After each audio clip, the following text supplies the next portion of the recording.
Hola, ¿qué tal? En el segundo programa de Ecléctica empezaremos hablando de la película Frankenstein de Guillermo del Toro. Esta película, que es muy buena y se puede encontrar en una plataforma de streaming, podemos ver todos los elementos que a Guillermo del Toro le gustan: los escenarios, los vestuarios, los monstruos, las caracterizaciones, algo que caracteriza mucho al propio del Toro.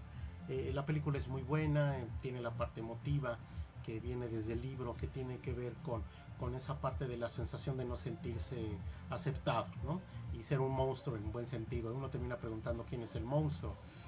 Si bien la película habla de Frankenstein, de Mary Shelley, y tiene todos los elementos del libro, realmente no es completamente fiel al mismo.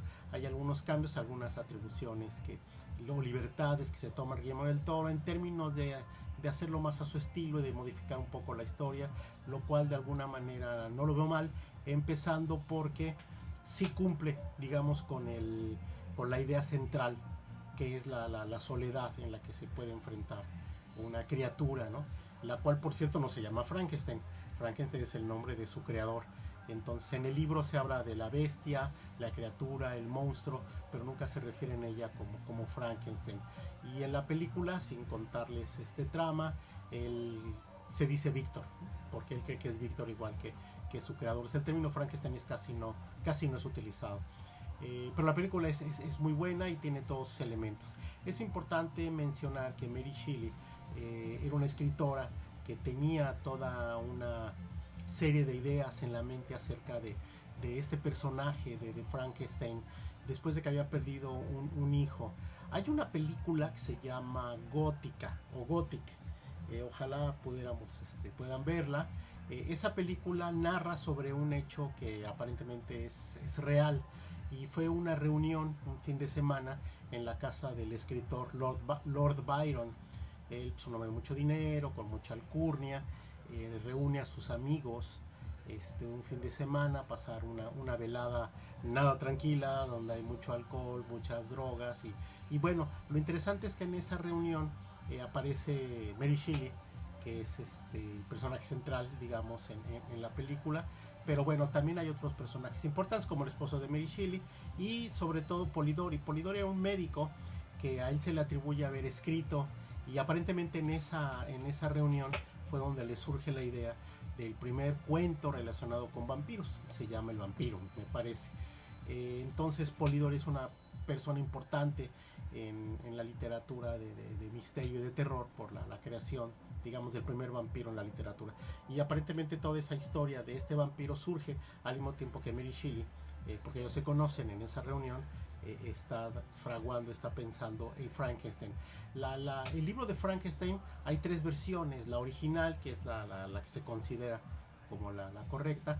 Posteriormente ella, la misma autora, hizo una segunda edición 10 años después. Aparentemente en esta segunda edición el marido metió la mano y cambió algunas cosas, y años después volvió a hacer otra versión donde ella actualiza algunos detalles. Bueno, lo interesante y lo importante es que en ese momento había una serie de elementos importantes, como por ejemplo los primeros trabajos que se hacían con las pilas voltaicas, con la corriente eléctrica y con los cometas, esos cometas o los papalotes que ponían con metales para atraer a los rayos. Entonces es interesante porque en la película está filmada en buena parte en Escocia, y eso tiene mucho sentido porque en Escocia, en Edimburgo, fue de las últimas ciudades de Europa en la cual digamos que aquellas personas que habían sido condenados a la muerte y se les aplicaba la horca, se hacían de manera pública. Es decir, fue la última ciudad en la cual había ejecuciones públicas de este tipo de delincuentes, y en la película, en el libro sale. Bueno, hay un edificio antiguo, así un poco oscuro y sombrío, en una zona del centro viejo de la ciudad de Glasgow, donde se supone que en un momento, en 1800, al principio, había un investigador que hacía experimentos con pilas eléctricas, aplicando electricidad a cuerpos de cadáveres, y estos reaccionaban. y que Mary Shelley estaba como muy interesada en esos experimentos.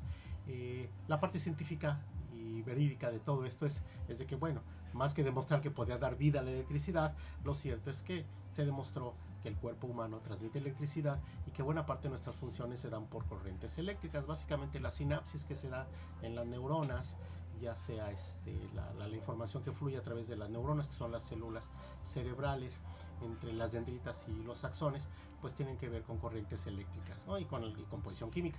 Entonces lo interesante es de que, bueno, estos experimentos lo que sí demostraban es, uno, transmitimos la electricidad, tan es así que podemos morir electrocutados, y la otra es que funcionamos a partir de impulsos eléctricos, ¿no? Entonces, esa es una cuestión importante. Bueno, y en la película, pues básicamente todos sabemos que Frankenstein crea su monstruo utilizando como fuente de energía un rayo. Entonces no les cuento más, la película es bastante buena, visualmente es maravillosa y eso está muy bien. Cambiando un poco de tema, esta semana hubo todo un debate y todavía hay un debate acerca de la mexicana Fátima Bosch que gana Miss Universo. Y bueno, a quienes no estamos tan de acuerdo con ese tipo de concursos, porque es como banalizar o trivializar, cosificar a las mujeres por su belleza, y cómo juzgamos que una mujer es bonita o no es bonita, es inteligente o no inteligente, e incluso se hacen mucho los chistes, ¿no? Algunos de ellos alimentados por hechos reales, como respuestas como un poco, digamos, tontas de algunas concursantes en algunos eventos, como aquella que le preguntaron que si la humanidad desaparecer y solo quedaran dos personas, quién escogería ella que se quedara, ¿no? Y que había dicho que el Papa Juan Pablo II y la Madre Teresa de Calcuta, ¿no? Si fue cierto esto, pues bueno, finalmente eso se ha utilizado mucho para hablar de las mujeres que compiten en certámenes de belleza, y sobre todo la idea esa de lo cual se ha hecho mucha burla, de que la rubia, la bella, la bonita es tonta, ¿no? Lo cual es muy alejado de la realidad. Finalmente la belleza es subjetiva, la inteligencia finalmente no depende ni del color de piel ni de la forma, ni está asociada, digamos, negativamente, en una relación negativa con respecto a la belleza. Pero bueno, finalmente lo interesante es que se ha dicho de que, bueno, como ella generó todo ese debate cuando discutió con el director del certamen y ella hizo valer sus derechos, todo, que le regalaron el premio, le dieron el premio porque, pues, para aplacar todo el movimiento que se pudo haber generado y los despidos que hubo y las renuncias a partir de esa discusión en donde ella hizo alzar su voz. Bueno, si esa fue la razón por la cual ganó, pues qué bueno y bien merecido, porque finalmente sería como la primera vez que tengo conocimiento. Hace mucho dejé de ver esos programas, esos concursos, pero de alguna manera es como la primera vez en la que uno se entera que una mujer gana un certamen de belleza por haber alzado la voz y haberse impuesto al macho que la quería mandar callar, ¿no? Entonces, sí, que estaba coordinando un certamen en el cual iban a decidir qué mujeres eran más bonitas y qué mujeres no. Pero bueno, en la Universidad del Mar esta semana se llevó a cabo las jornadas marítimas y portuarias, en donde se dieron varias pláticas interesantes sobre diversos temas que tienen que ver con las ciencias marítimas y portuarias. Ahí tuve la oportunidad de platicar un poco, y uno de los temas de los que estaba yo platicando sobre cambio climático y el efecto de los barcos en la contaminación marina y los riesgos que hay sobre la diversidad biológica en el mar. Y algo que llamó mucho la atención es que le estaba yo explicando esas evidencias que ya se tienen de que el mar se está oscureciendo, es decir, el mar está perdiendo luz, y no es que el mar deje de tener luz, no tiene luz, sino que por cuestiones de turbidez, por todos los sedimentos y todo eso que es arrastrado por los ríos, por las lluvias, los contaminantes que están en el mar, todas esas partículas suspendidas en la columna de agua, incluso en la atmósfera. Pero bueno, todo eso está haciendo que cuando el sol penetra, los rayos solares penetran en la columna de agua, pues cada vez están, digamos, absorbiéndose en capas cada vez más superiores, lo cual quiere decir que si antes teníamos que bajar 20 o 30 metros para encontrarnos a oscuridad, ahora a los 10, 12 metros ya encontramos esa oscuridad. A eso se refiere con que el mar se está oscureciendo. Y es un poco, y preguntaba una chica, una alumna, con mucha razón, decía, bueno, ¿y eso qué significa? Y lo que yo comentaba es que, bueno, puede significar muchas cosas.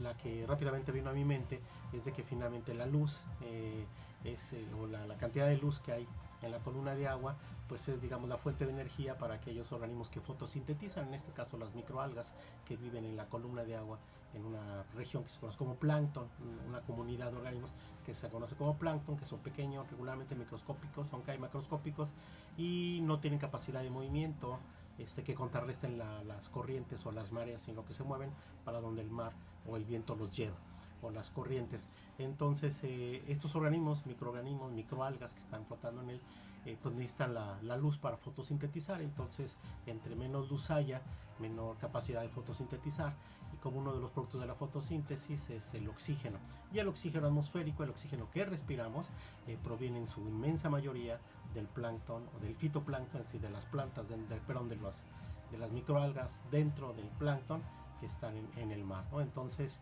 la principal fuente de oxígeno son ellas, y le estamos quitando la luz, es decir, su capacidad de fotosintetizar, lo cual se puede simplificar como diciendo la capacidad de producir oxígeno atmosférico, ¿no?, que necesitamos para respirar.